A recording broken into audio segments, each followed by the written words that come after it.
This episode is brought to you by our friends at MILWAUKEE Tools. Outdoor power equipment gives you the power to clear, cut, and maintain the outdoors without the petrol headaches.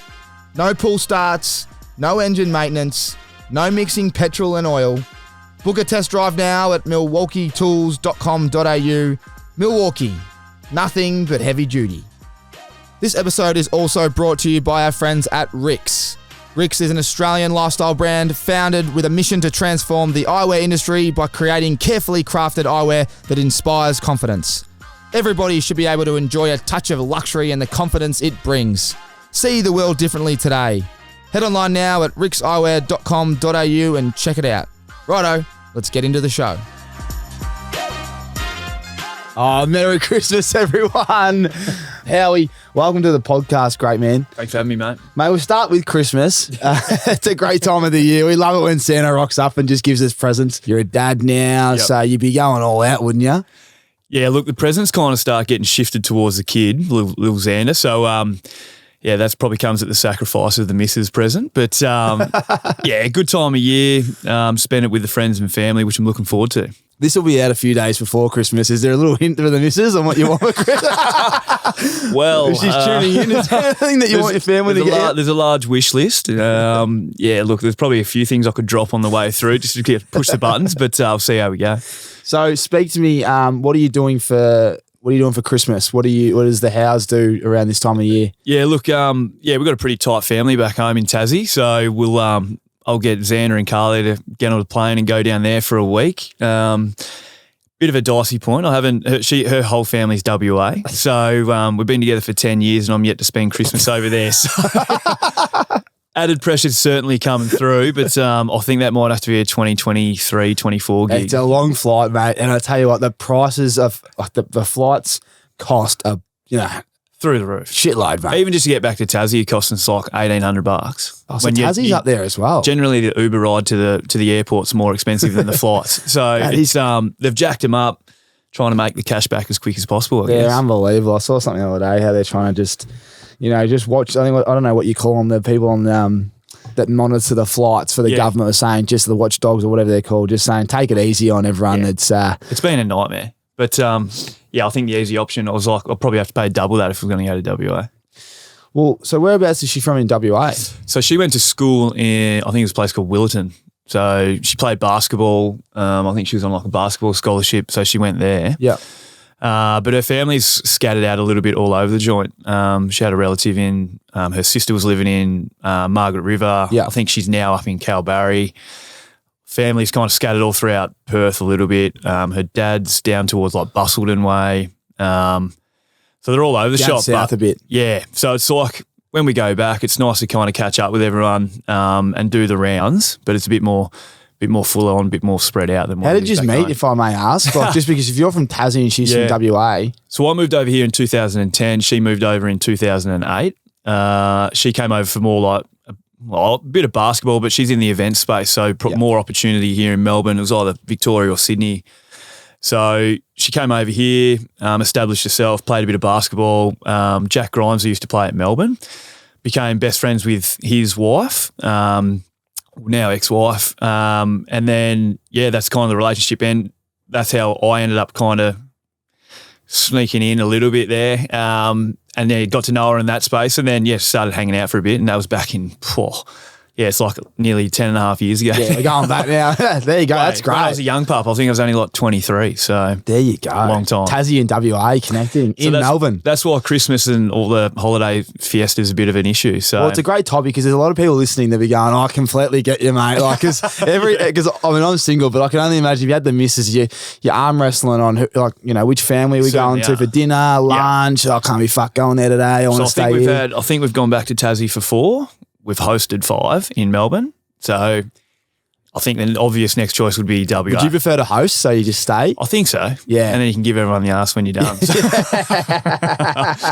That's great. Now, I need to Mate, I brought something in. I got your present. I got the longest drive from the Aces Golf Day. There's a few boys trying to nick the tools at the end of the day. And I caught them leaving, and Dommy Tyson, I think he caught the bloke that was trying to take your whippersnipper home. So well done, mate. I appreciate that. I thought I won it, but I didn't think it was going to come. So it was like, in terms of the prizes, I was real happy with that because it's a much needed one for me. That's why I was a bit late today. I had to turn around and get the whippersnipper. I left it. I went and picked it up from Dommy last night, and then I put it in the apartment. Like, I just should have left it in the car. So had to bring it, mate. Talk to us about the drive and the day. It's a great day. I was stuck on the party hole, but I'll be playing next time. But you boys, you're just stiff. You dominated, but you got low handicaps, I should say. Yeah, well, the controversy around the handicap setup, we ended up working out what happened. I think our handicaps got added together and divided by 4.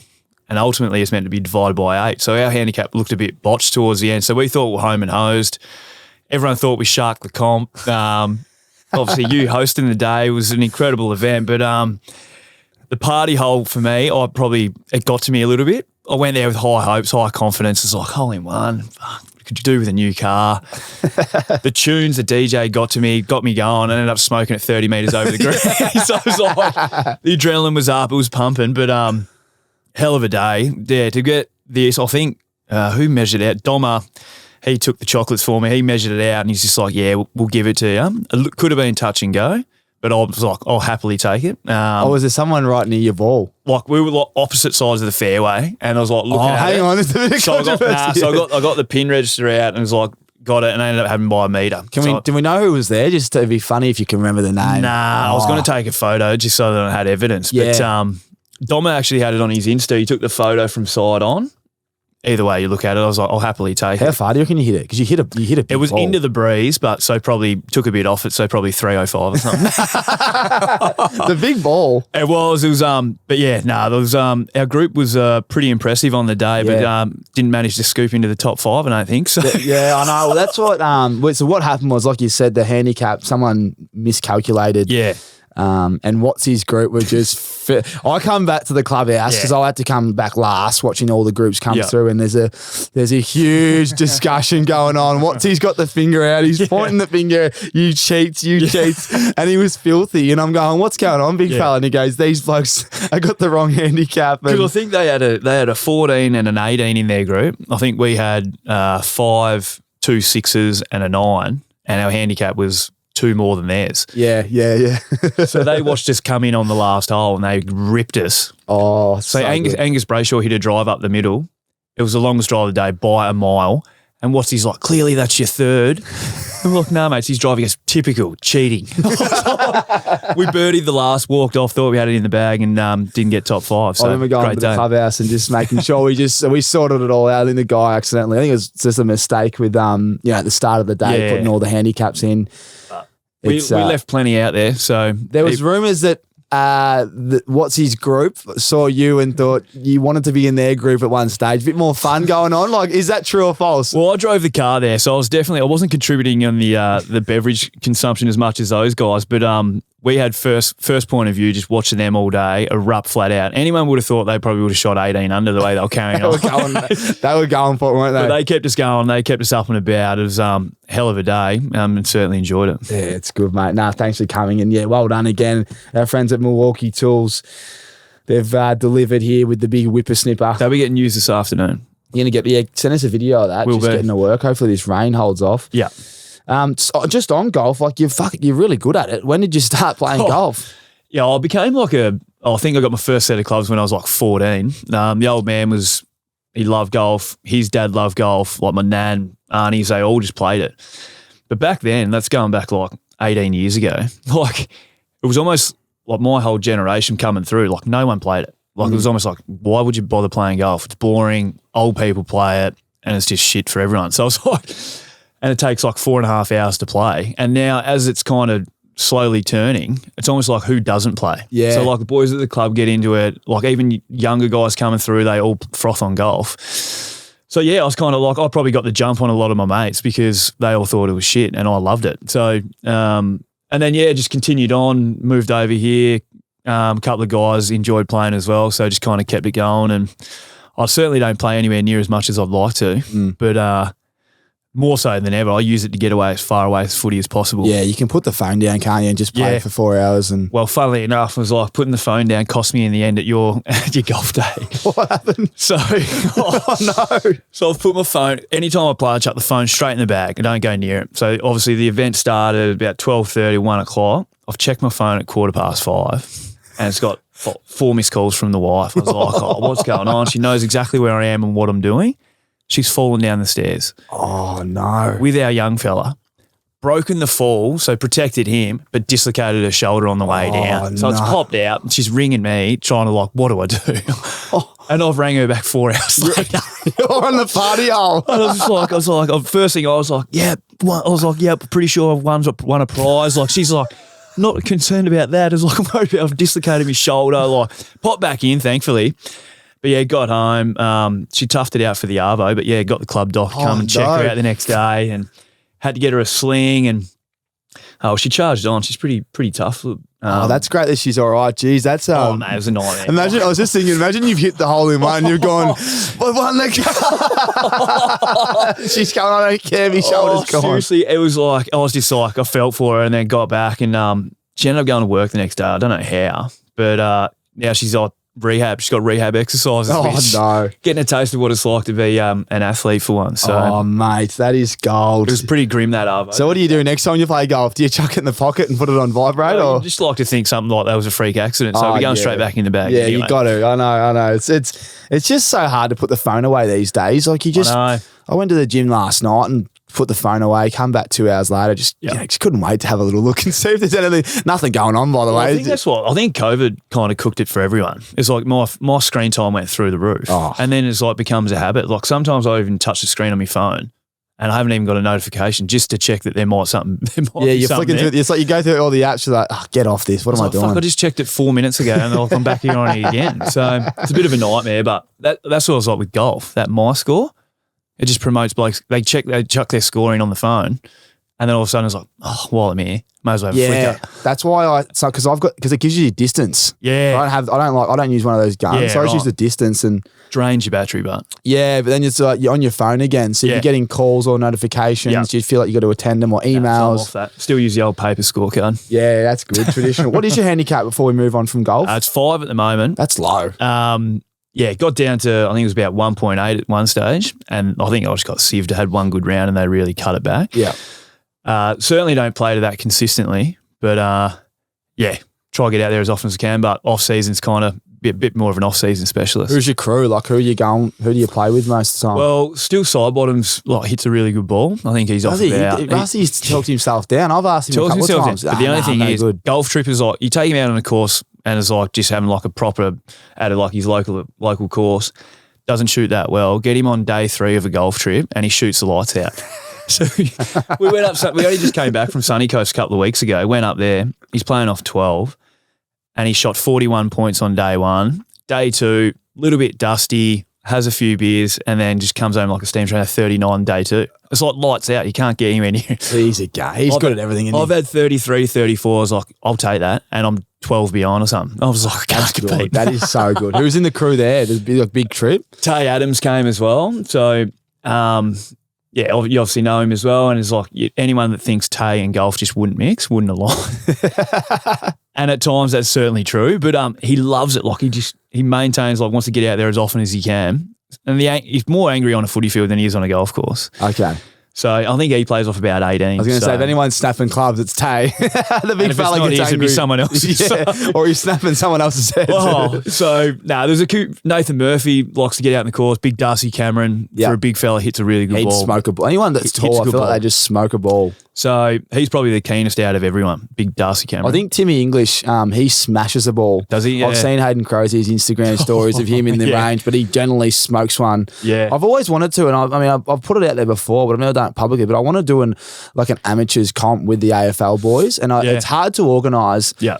I've got it ready to go. I'm trying to work out, I understand the calendar. It's hard, but you need the clubs to buy in. Imagine they flew 100%. A team of 4 down. I'm thinking 4 or maybe even 2. Yeah. And then you have you have full cameras, Channel 7. Yeah. You get some roaming Brian going on. Like, I'm talking full on. It'd be a great event. Man, I reckon it would go off. You get huge buy-in. Charity element to it. The boys would love it. You'd make it a huge event. Well, that's it. You could have like each team's the club, charity element, prize. Yeah. And it'd just be good to see who is the best. You know what I mean? The bragging rights all year, like, yeah, them boys are the best. And then you got the spuds and the because you certainly hear you get drifted blokes who's like, oh, apparently such and such plays off too. I was like, well, I'd like to fucking see it. Yeah, exactly. Yeah. That's what I want to, I'm gonna do it. I'm gonna work out a day in the calendar. You just gotta, you want the best there though. You don't want the, how he's injured and no, we need the best too from every club.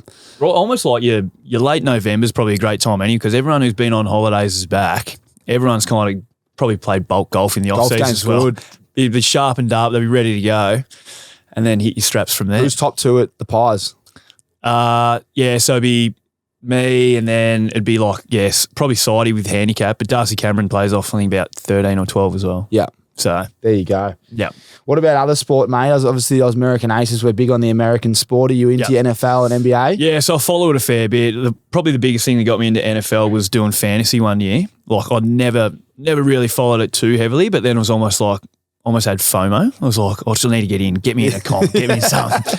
So I started following it a bit there, but like even when I was at primary school, I got like a Raiders backpack. Everyone always asked me, who do I follow? I was like, I have to go to the Raiders because I had like a backpack when I was like 7. Yeah. And they're shit house. Like, well, they've been good the last 2 weeks, but they've been horrendous this year. Yeah. So I was like, oh, that's who I follow. I watch games here and there, but like I'm not one that's like, I'm not getting up at like 6 and just you're not there yet. You're not there yet. Like Adzi Trelaw lives around the corner and he's like up at 4:30 on the spin bike with 3 TVs going. Yeah, Adzi's like, I was like, I'm nowhere near that. I'm like Adzi. Me and Adzi, we've already spoken about this, but yeah, we're dying. And he's in like 6 fantasy leagues. I'm like, mate, I couldn't keep up. Like 3's enough. Yeah. 6 is just too much. 100%. And it's like, so I love watching NBA. Like I've been to America a couple of times and I dragged the wife to go and watch that with me. But I full fanboy at those. Like I went to a game and I was like, got there 2 hours before. Yeah. Carly's like, what are you meant to do? I was like, I'm going to stand at the front row and I'm going to watch them shoot hoops for 90 minutes.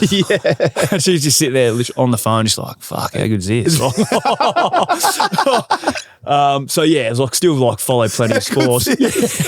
And then I'll actually watch a fair bit of golf on TV. But unfortunately, I didn't go to any of the events here in Australia. But I didn't get down? Nah, watch a fair bit on TV. Dommy gave me the invite, actually. It was good. We went to day one. Yeah. Yep. And we watched watched the boys come through, Smitty and Minwoo Lee and Scotty. Certainly a different feel like when you see them live in comparison to TV. It was so cool. Like just being, and the course was in unbelievable nick. Yeah.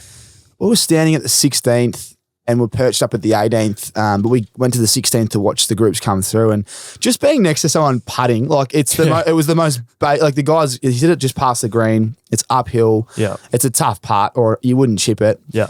But the fact there's like hundreds of people around, it just made this putt like, I don't know. It's like, fuck, I don't know. Like you get that nervous, I reckon. Like, you know, these guys are such pros. And I don't know, it was a great experience. Even just chatting to there's a guy who I've been in contact and played a couple of round with, Blake Collier, and he played in all those Australia events coming through.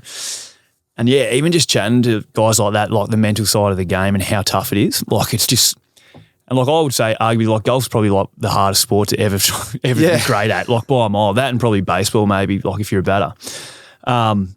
Yeah, just like you're in your own head so often. Oh, mate. The whole time. The demons coming to your head. Like you're in the crowd's watching you and you're just, I think one like muffed it on the 18th. Like he went to chip it and he just hit the ground. And that's where I just go to, like I'm mentally fragile when it comes to golf. Like if I'm in the zone, I was like, I'll hit it real well. But then as soon as I shank it and someone gets into me, it's all over. Oh, that's cool. I love those blokes. I love those blokes. I've got a mate Risky out there. I hope he's listening because I love dropping his name in the mud. But we used to call him the rattlesnake, mate. He's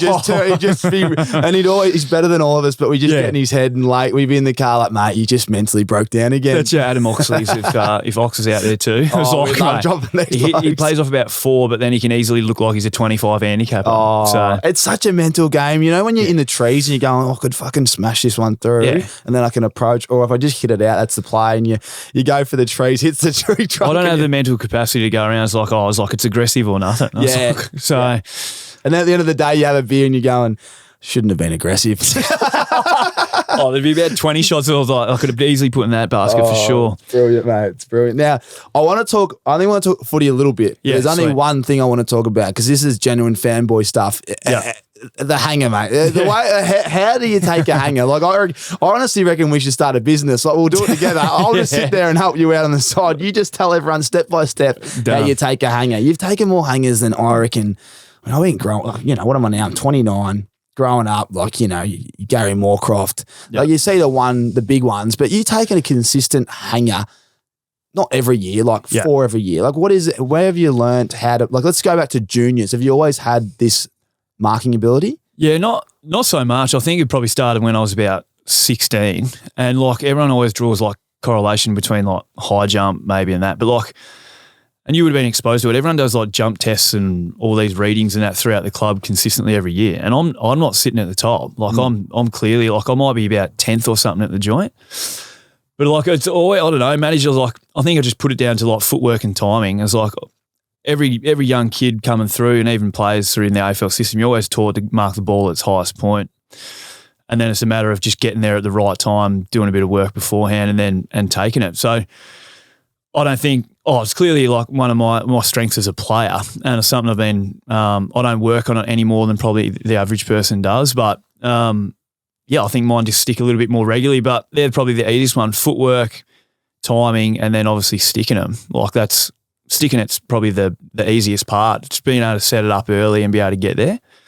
And I guess over time, I felt like I probably haven't really gone for unrealistic attempts over the time, where people feel like if they want to take a good grab, they've got to go early, sit up there for 3 days, grab it in one arm. It's well, fuck. It's if you time the ball right and some poor prick's underneath you, it just happens naturally. Yeah. When blokes start looking for them, it was it never eventuates the way how they think it's going to come out. So. Yeah, thankfully enough, I've taken a few over the time. Should be a few left in the old legs, and see how we go. I remember I'm really good mates with Michael Talia, and I remember when he was just starting to play good footy at the Dogs. He was he's one of the funniest blokes going around, right? And I go, how'd you go? And he goes, well, fucking check the Herald Sun, mate. I'm the poster boy. How he sat on me head. And he's, when the assertive defender's in front, and you can just see this bloke doing these ones, and you're just sitting on his head. I mean, there's that many blokes you would have put on a poster. You should get a collection. They did it. There was a funny thing. There was a thing at one stage called the Howe fame. So it was every poor bastard that I'd sat on for Mark of the Year nominations. Brilliant. And it had there was an asterisk, and that was teammates. So it was that is great. So it was probably a dozen of those. Name a couple of teammates. Lyndon Dunn was clearly, he got nailed probably 3 or 4 times. He'd be a great specky bag. Well, he's perfect. He's just like a walking fridge, and it's just easy to sit on. So it's and the poor big fellas would always be sitting under the high balls. So yeah, there's certainly a few. And yeah, I think there's only been one guy sat on my head, and that was Mitch Clark.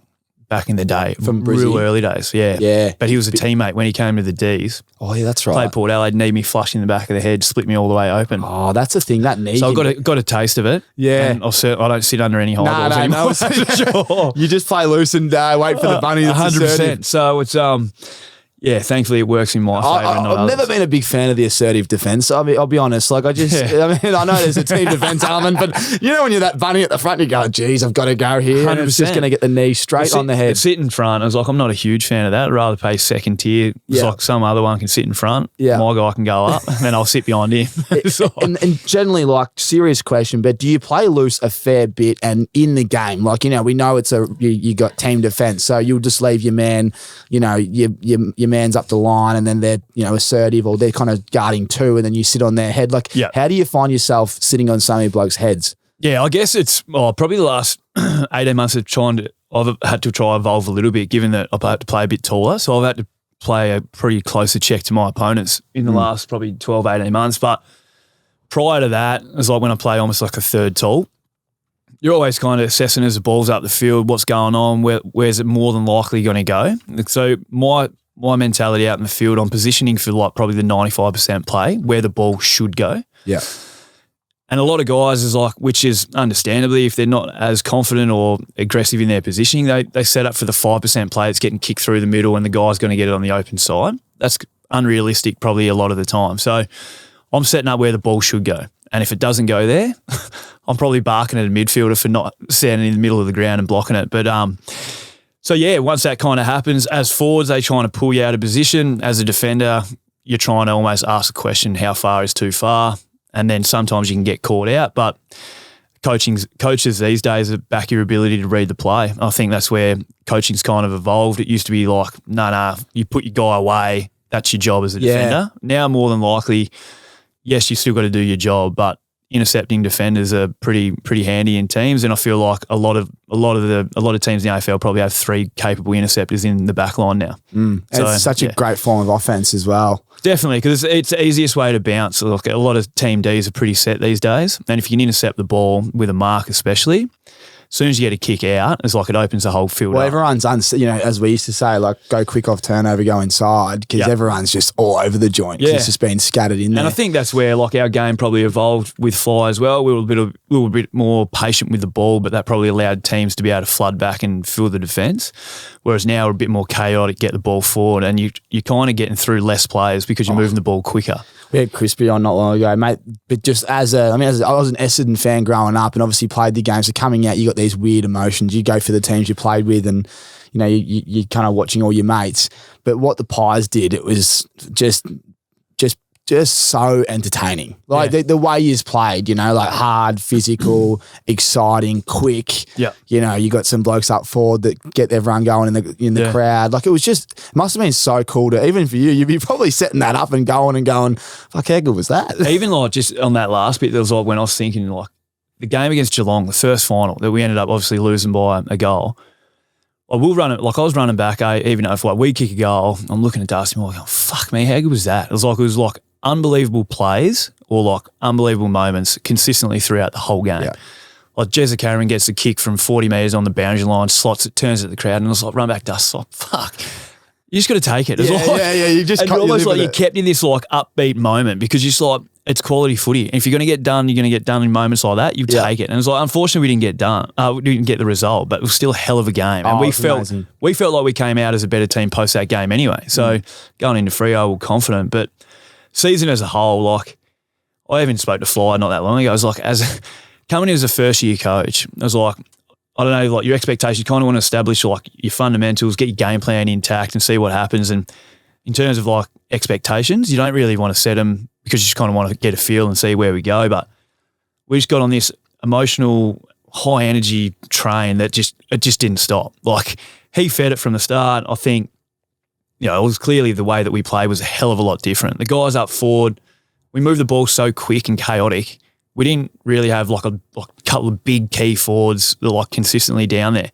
So I brought everyone into play. Like everyone looked dangerous. Like we all like Guinea, Bo McQuarrie, Jamie Elliott, they all just started looking dangerous because the ball was going all over the shop. So therefore, if I was defending that, I would find that really difficult. Yeah, because it's quick. Yeah, and I think that's why we kind of like when you play against Geelong in the past and you move the ball a little bit slower, their defence is better than anyone's. When you move it with a bit of heat on it and speed against, say, like Geelong or a D's, they probably find it a little bit more uncomfortable than teams that move it patient. So that, and then we just kind of fed off the energy. It was like the pressure went through the roof. Like we actually had genuine speed around a lot of the ground where we probably lacked a little bit in the past, and they just put so much heat on, and then that's got what fueled the game. It's like we're putting heat on, guys start feeling good, then we started feeding off it. The crowd jumped on, and once they both hit each other at the same time, it was just like good luck. It's like we're just going to ride this wave and see how we go. And the season couldn't be any more unique. We're up, and then we hang on these tight games. We're down by 4 goals with 5 minutes to go, and somehow we find a way to win. Like,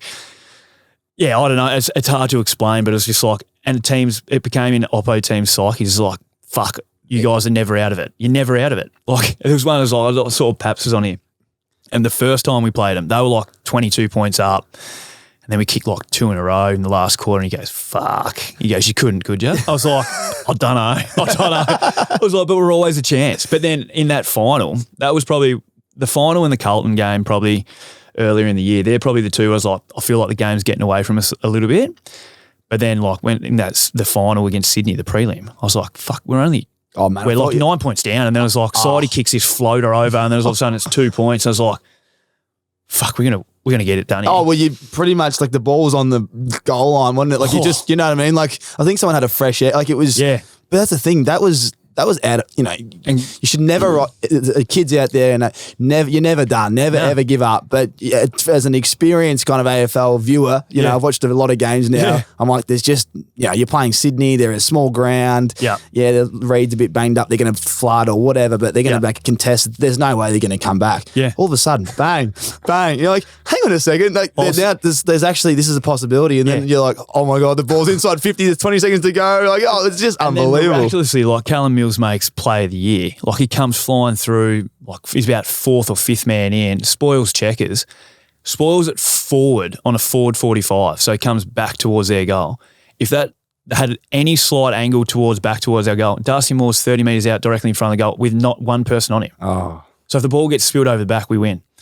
Callum Mills comes through, makes a clutch play, spoils it to the front, lights out, game's over. And I was just like, fuck, what could have been? I know. And then I obviously didn't watch the grand final. But like I watched the first quarter with Pendles and then kind of, I was still a little bit fresh in the mind. Because I didn't watch 2019 either when we bowed out in the prelim to the Giants. So, it's just because you feel like once it's done, you almost need a week to kind of decompress. It's hard, isn't it, when you're playing? Like, now that, when we lost the prelim to Hawthorn, like, it was just, you wanted to get that far away from it. Yeah. It means so much. It hurts so much. You put so much effort in. You come up short, and then you compare your scores kind of and your the way you guys could have played. 100%. And you see the results the next week, and you go, fuck, we could have won that whole thing, Definitely. know? I think, it was like you want to kind of – prelim's probably the worst week to lose because then there's the whole build-up of the granny. So it couldn't be any more in your face, more loud. Every TV show's got fucking grand final previews, got everything going on. It's in the papers. And then when we lost the grand final, it stung like so much. 24 hours later, it was like you get the photos and that out, but then everyone's like, oh, fuck, it's on. Let's move over. It's like we're moving on. So, you get a couple that sting, but prelims are the ones that are probably ringing the mind the most. Was this year one of the most exciting years you've had in your career? By a mile. I think just the run that we went on, like the 11 wins in a row. Like I think I've won seven wins in a row a couple of times under Bucks, and they were incredible as well. But I think just the way that we kind of played, the brand, I don't know, the following. Like I felt like everyone was kind of supporting us. Yeah, were, man. I even had a conversation with Steele. Like I've never, and he said the exact same. I've never had so many people come up to me, whether it's a supermarket or it's like a butcher, fucking anywhere, like walking the dog, and all they want to do is just say thanks. I was like, I don't want to harass you. I don't want to annoy you. I just want to say thanks for the year. And that's never happened to me before in my whole life, my whole career. And they go, you kept us entertained the whole year, had an absolute like field day watching you. And that's not even Collingwood supporters as well. Like some other people just going, thanks for fucking making our weekend so enjoyable. Yeah. It's like, when you kind of getting that kind of traction, I was like, we had a year like no other. And I suppose good luck trying to emulate that kind of same I know. thing. I was thinking about expectations for this year. They'd be through the roof from everyone else. The guy at the helm in Fly, like I think he does amazing things around the joint, and he'll be able to keep the energy and the motivation up. And the way that the boys have come back and started training, there's no reason we can't go again. Yeah, spot on. No, I can't wait to see what you do this year. And you're going to take the next step. Yeah. Well said, mate. Well said. Now, we've got a couple more things here as we keep going through. I've had to touch base with a couple of boys to get some mayo. I won't tell him who it is. You can guess later. But Adam Levine, lookalike. You get that a bit. And you love it, apparently. I reckon you and Adam Levine. Look, I'm not going to put my hand up and say I love it. There could be worse blokes to look like, I guess. You'd love it, wouldn't you? Yeah, look, I've got it a few times, and anytime someone says it, the boys just razz me up and go, "Oh, don't, he loves it, he loves it." I was like, it's certainly come back. Maybe it's the tats that's a bit of a giveaway, but look, he was the sexiest man alive about 6 years ago, so I'll certainly take it. Yeah, you take that every day of the week, mate. And I can just imagine if you're at a cafe or something with the boys and they go, geez, you look a bit like Adam Levine. And they go, don't. Full razzing him up. And you'd look straight in the eyes and say, I told you, boys. One thing that I didn't know, but like you and Matty Wade are first cousins. Yeah, so our mums are sisters. So, really close relationship with him. Funnily enough, I actually live in his old house. So he moved back to Tassie probably about 5 years ago now. But yeah, so like he was huge for me when I first moved over because he was obviously living here originally. And like, not that we ever really bounce ideas off about sport. Like, I think it was just having someone from your family over here to kind of as a support network early days. And then he was really good mates with my brother. They still are. And then I was kind of like the outsider because I was the young pup in the family. Got bullied flat out by those two pricks. Toughen you up. But our relationship's kind of blossomed, especially since I moved over, and he's been a huge support for myself, and he's been huge. So he's gone back to Tassie, but we still touch base weekly, which is really handy. What was some of the greatest advice he gave you throughout when you were growing up and you were a bit younger? Oh, like I've never met someone who's more competitive than him. Like, and I even chat to my wife about it. She grew up playing like competitive basketball flat out, and she goes, "I thought I was competitive, then I met your family," and it's like anything that becomes a competition, but he's like next levels. Like you watch him play like in his T20s, he loves to like lip off, chirp, flat out. But it's what he's worked out, what feeds him, what gets him going. And then like probably arguably like his last 3 years have probably been his most consistent, especially in short form. And it's probably, he's got two beautiful young girls, kind of probably gave him a really nice balance away from the field. Probably wasn't so hung up on performance, like it almost like relaxed him a little bit. And I reckon the results kind of spoke for himself. He's had an amazing probably 12 months, like IPL victory, T20 World Cup. I unfortunately got bowed out in this year's World Cup, but yeah, it's good to see him do good things because he's certainly earned it. And thank fuck he plays sport because he was horrific at school. Oh, mate, he's not the only one. I was about to say there'd be plenty of them out there. How did you go at school? I thought I was okay. I was terrible at like science. All my exams, which I didn't pick up. I finished in year 10, by the way. Oh, you didn't pick your exams up? Nah, didn't pick them up. And I was good at maths and I was good at obviously sport, like a lot of us probably were. Wrote in my science exam, just wrote my name, handed it in. They was like, don't do it to yourself. I was like, I don't know any questions. So I was like, just take smart. it. Yeah, smart. So I walked out, but then my English teacher, who was like my class teacher all the way through, my home group teacher, she goes, I'm going to write your speech for school president. I was like, I don't want it. It's like, that's not me. I don't want it. She goes, you need to leave this school with something half decent on your resume. And I feel like school president would be really good for you. I was like, oh, whatever. So she wrote it out. Sure enough, I did the spiel in a school assembly, told all the boys, like, don't you fucking dare. Don't vote for me. Comes up, end of the day next day.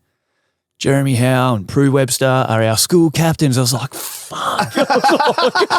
It just meant like post-school meetings talking about, I feel like we needed like an extra hand dryer in the toilet. So I was like, I couldn't be any more disinterested. Oh, that sounds like being a captain in the AFL and a losing team. So anyway, so I ended up getting that on my resume and I think that got me a gig at IGA.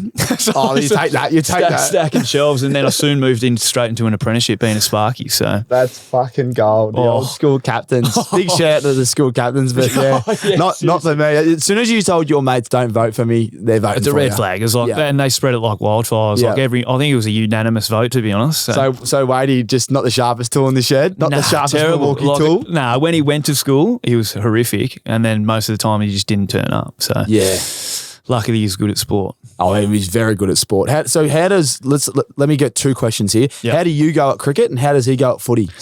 I'm not that good at cricket, and if you ask him, he's still the best footy player in the family. Oh yeah, that's what he reckons. He's a better kick than me. I'll give him that.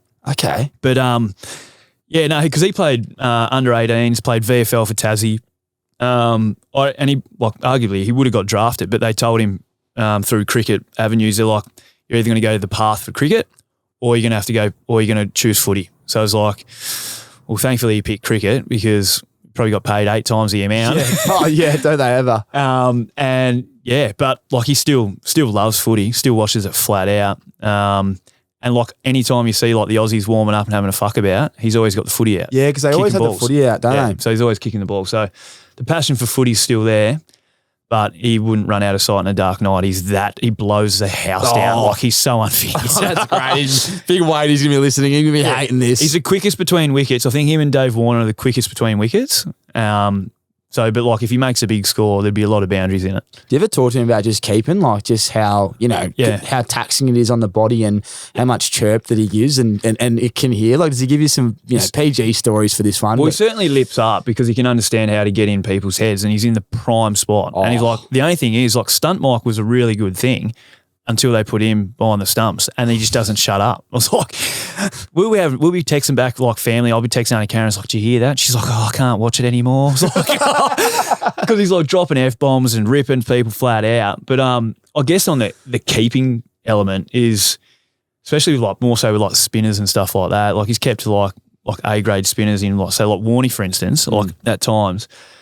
He goes, just a moment, like in the field, you can have lapses of concentration because you're not involved in every play. He goes, but as a keeper, you got to be expected to catch the ball every single time. Like you're planning for almost the guy to miss the ball every time. And then if you drop a catch, it's like, fuck, it's like you're on the front page, babe. It's like, fuck, the keeper dropped a catch. Yeah. How can he drop a catch? He's got gloves on. I know. And mate, people don't realise how quick spinners bowl. Like, So it's like the concentration factor is the biggest thing. He doesn't find squatting an issue because his legs are about that long. So that part comes sweet. But it's more like the mental taxing of the game. I was going to say, he'd be mentally tired after a game just from that concentration. A bit like, when you're playing AFL and it's 120 minutes of just non-stop tactics and all this and that. He's got fucking hours on hours you're playing tests. Especially if you're not, like, if you can't get a team out, you can't roll them out for a day and a half and you're sitting behind the stumps for that long.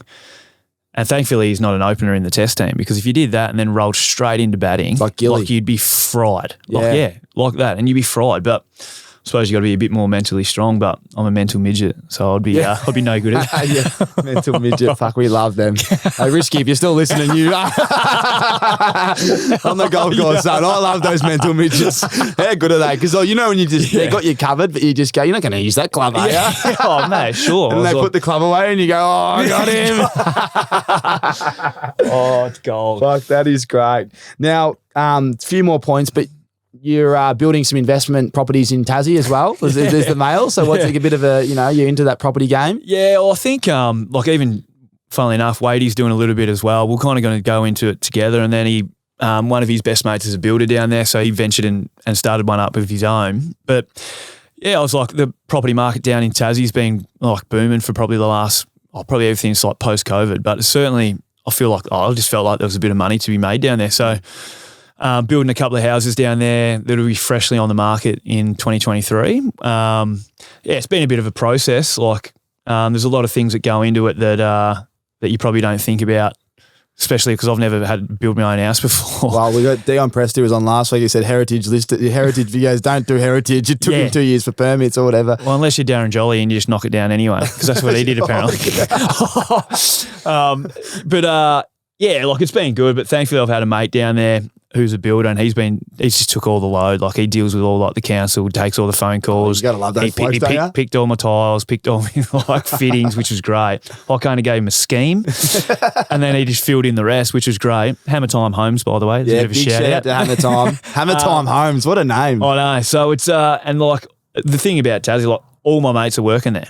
They're all tradies, and they're all just like in and out, getting it all sorted. So, seeing as though it's mine, though, they probably jacked 10% on the top of the price. We'll just charge. He's got funny. Get their Christmas bonuses in, and away we go. But yeah, it's something that I've always been interested in, real estate, like not really flat out, but so I jumped into this one, and I'll be pretty keen to knock another one out, I reckon, like before I finish footy. Definitely the way to go. Well, I think it's just like, even just to take a little bit of self-mortgage off my own joint, it's like just to get a bit of cash, and it also just keeps your mind on something else as well, which has kind of been interesting for myself. What else are you doing outside of footy? I think we're going to talk about you wanted to get into coaching as well. Yep. Have you been doing a fair bit of coaching whilst playing? Yeah, so obviously did like the level 2, then the next gen coaching course, and then myself and Pendles did level 3 throughout the year. So yeah, I feel like kind of as you get a bit more experience throughout the year, throughout the game, and you spend more years in the system, you almost naturally evolve into like a coach anyway. You're almost like a playing coach for the young guys coming through.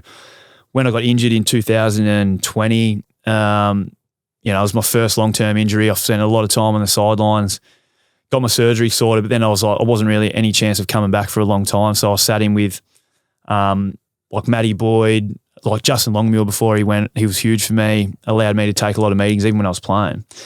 So I don't know, I just got a taste for it. And then when I wasn't playing, I was kind of like full-time coaching with the boys, which they allowed me to do, which I really enjoyed in the hub, kept me invested for like that whole year. And yeah, I guess it's just like a passion of mine. It's like the environment.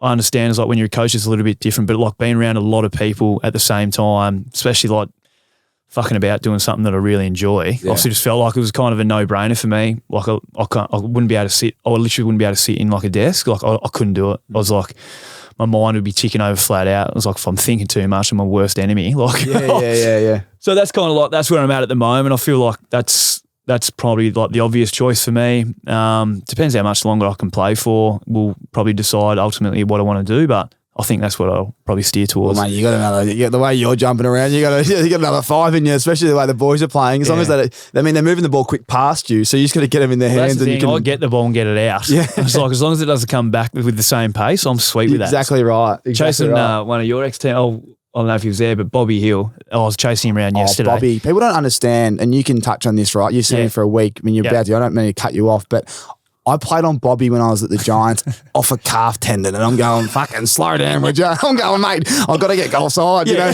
And I remember saying to him, I said, mate, like, as a you're a young kid, I go, just get goal side of anyone and tell them to kick it to space. And he goes, what do you mean? I go, mate, just get, so it's like NFL, just get around them and just dart. I go, mate, no one can keep up with you. He is that exciting. Collingwood don't understand what they've got just yet. They will soon. If you boys move the ball quick and he's around, he's not only is he silky as well, he's got his agility's unbelievable. His craft around, even like we're doing some small-sided stoppage stuff like that, his craft around getting in and out of the hole, like his agility, what you touched on, is second to none. He's easily. Well, I'd love to get him and Bo McQuarrie in a race because Bowie's our quickest, but he's so agile, gets out to space, and I've been chasing his ass back to goal. I was just like, fuck it, mate. I'll just concede. I was just like, you can have it. Yeah, I don't even care. I don't even care.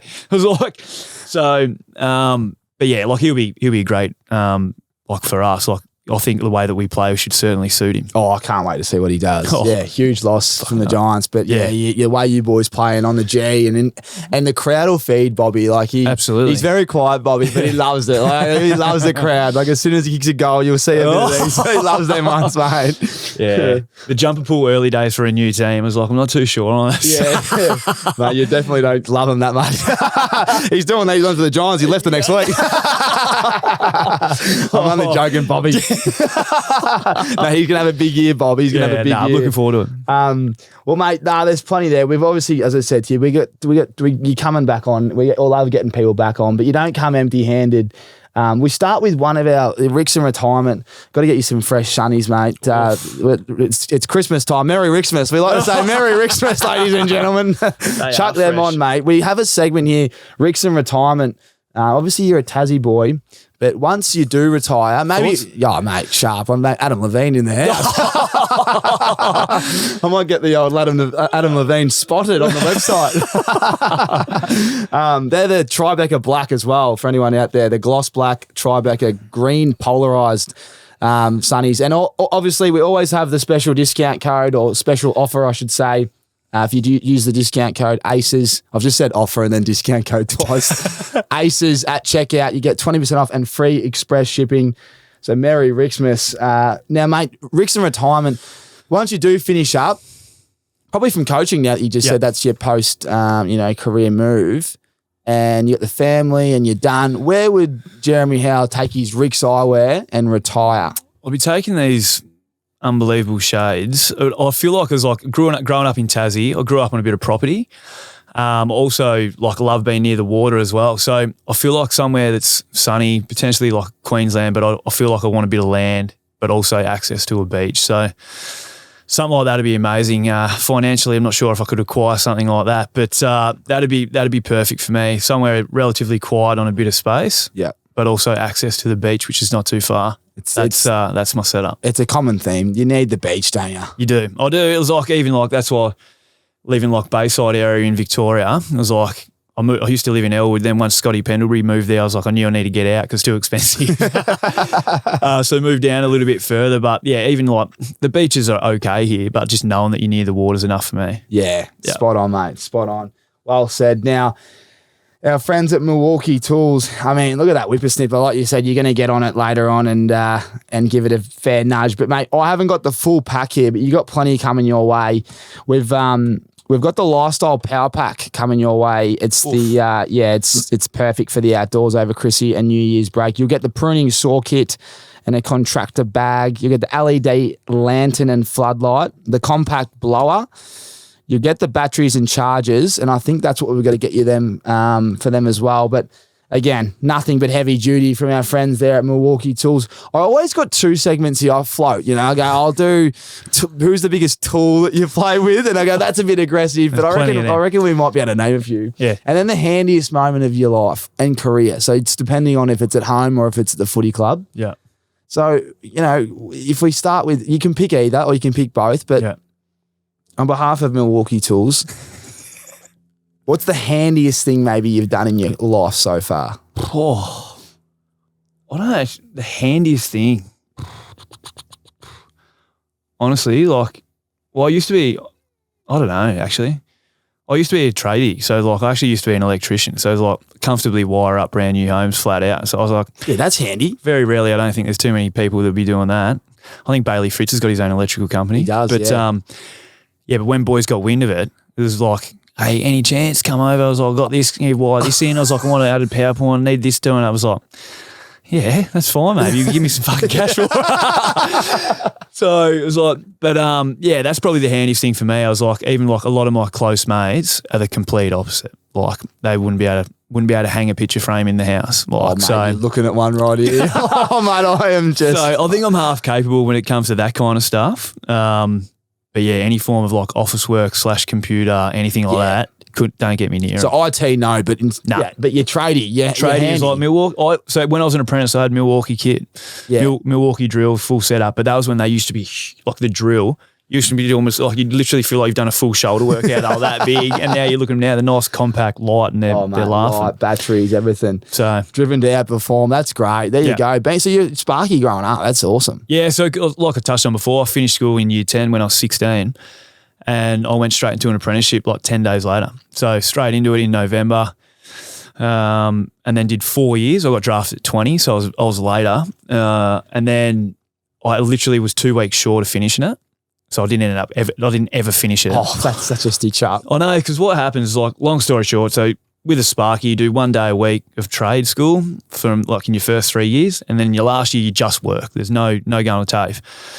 But in your last 2 weeks of your last year, you go back and do a 1 week tutorial and then a 1 week of exams. So it's almost like you get signed off. So it's a 2 week block. It's called your capstone test. I couldn't get 2 weeks off after I got drafted. So I got drafted. And then they ran the test at the end of the year. I was like, thanks for drafting me, but can I hang around for 2 weeks and do it? And they're like, no.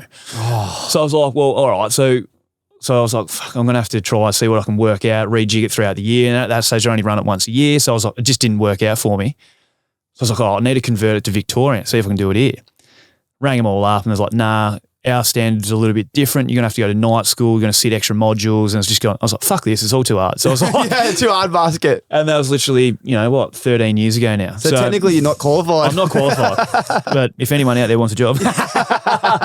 Any ceiling fans need to be put up there. I've got them right here. But it was great for me. Like, I think that even gave me a greater appreciation for footy though. Like, I was crawling around in roofs in fucking 40-degree heat for 4 years. And then I got drafted, and then probably gives you a good appreciation for what you got. Oh, big time. Big time. And on the next pod, we talk about how you did get drafted so late because the recruiters must be sleeping. They might need some new prescription Rixies, I reckon. Either that or they knew I was just at the local pub on a Thursday. It was just a team selection night. Either or. A few too many beers. Yeah.